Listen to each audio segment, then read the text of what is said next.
अथ रोगनिवारणमयूरेशस्तोत्रम्।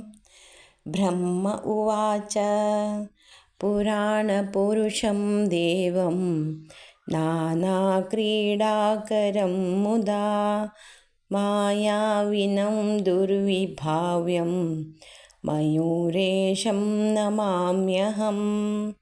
परात्परं चिदानन्दं निर्विकारं हृदि स्थितं गुणातीतं गुणमयं मयूरेशं नमाम्यहं। सृजन्तं पालयन्तं च संहरन्तं निजेच्छया सर्वविघ्नहरं देवं मयूरेशं नमाम्यहं। नानादैत्यनिहन्तारं नानारूपाणि बिभ्रतं नानायुधधरं भक्त्या मयूरेशं नमाम्यहम्। इन्द्रादिदेवतावृन्दैः अभीष्टार्थमहर्निशं सदसद्व्यक्तमव्यक्तं मयूरेशं नमाम्यहं। सर्वशक्तिमयं देवं सर्वरूपधरं विभुं सर्वविद्याप्रवक्तारं मयूरेशं नमाम्यहं। पार्वतीनन्दनं शम्भो आनन्दपरिवर्धनं भक्तानन्दकरं नित्यं मयूरेशं नमाम्यहं।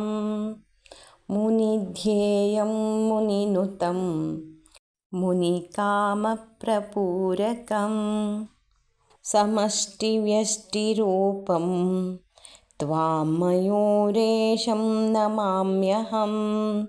सर्वरोगनिहन्तारं सर्वरोगनिवारकं सत्यज्ञानमयं सत्यं मयूरेशं नमाम्यहं। सर्वाज्ञाननिहन्तारं सर्वज्ञानकरं शुचिं सर्वविद्याप्रदातारं मयूरेशं नमाम्यहम्। अनेककोटिब्रह्माण्ड नायकं जगदीश्वरम् अनन्तविभवं विष्णुं मयूरेशं नमाम्यहं। मयूरेश उवाच इदं ब्रह्मकरं स्तोत्रं सर्वपापप्रणाशनं सर्वकामप्रदं नृणां सर्वोपद्रवनाशनं कारागृहतानां च मोचनं दिनसप्तकात् अधिव्याधिहरं चैव भुक्तिमुक्तिप्रदं शुभम्।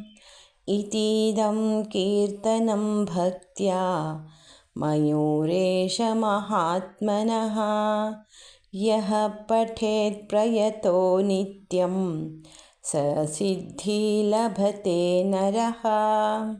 इति ಶ್ರೀಮಯೂರೇಶಸ್ತೋತ್ರಂ ಸಂಪೂರ್ಣಂ. ಈ ಸ್ತೋತ್ರ ಹೇಳುವುದರಿಂದ ಅಥವಾ ಕೇಳುವುದರಿಂದ ವ್ಯಾಧಿ ಹರಣ ಆಗುತ್ತದೆ. ಯಾವುದೇ ಥರ ರೋಗ ರುಜಿನಗಳು ಇದ್ದರೂ ಭಕ್ತಿಯಿಂದ ರೋಗ ನಿವಾರಣ ಮಯೂರೇಶ ಸ್ತೋತ್ರ ಕೇಳಿ.